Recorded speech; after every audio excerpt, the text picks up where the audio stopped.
Today's April the 1st, first day of the quarter, and look at the volume. Very, very low. It's half the volume that we've seen, in the worst times, and it's getting lower and lower.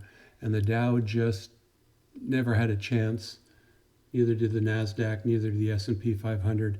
Decliners led advancers by 9-1, which means that the market oscillator goes down to the neutral line. Advancers and decliners, there you go, 10-1 on the New York Stock Exchange. Now we've got the summation index, which is ticking a little lower, not too much, imperceptible, but now it's a minus. It had been running positive for the last 4 days, but it's pretty much what we thought it would be. Let's just take one look at the volume before we go and look at the charts. And here is your volume. Here is the volume. And look at that. I mean, imperceptible up volume, almost nothing. But we've seen this very little volume before, and it was all down volume, but down volume is increasing, and that's just a sign that we're, in my opinion, that we're going back to what we said we would do, which is retesting our lows. So here's the S&P 500 for the week, and it shows that we are not as low as we have been for the week, but we're heading there, and we're going back to this zone where we thought we would be looking at the gap. And we may get support at the gap, we may not, we may complete the gap, we may all go down to 2200 and have that double bottom that we really would like to see. We should not have gotten too exuberant without a retest of that low, just to make sure that all the sellers are gone and that there's still buyers left in the market.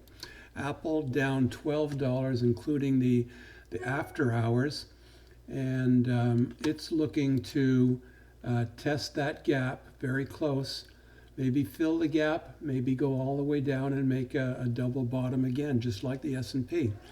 Caterpillar down $4, giving up its attempt to try to fill the gap. I've introduced a new stock today, and that's Disney. People are saying that when people are finally able to leave their homes and feel like they want to do a family vacation, Disney may be one of the first places they go to. As well as Disney TV is going to do quite well in this lockdown period when kids just need something to do and parents need their kids distracted so they can get some work done. But we're finding Disney going back down and testing perhaps 79 and seeing its double bottom where 38.2 was resistance, like so many other stocks. Coca-Cola doing the same thing, 38.2% resistance on its way down. Home Depot, big smack.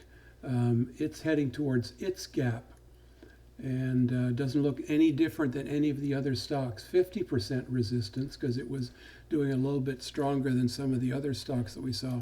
Whirlpool just getting hammered.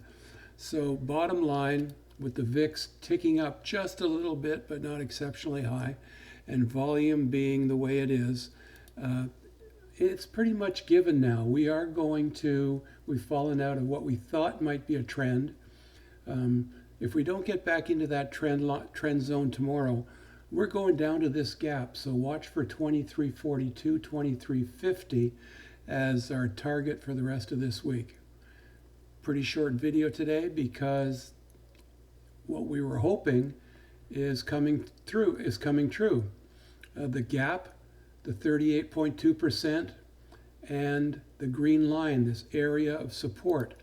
3 things that are all telling us that we've got a rendezvous with this area here, 2350.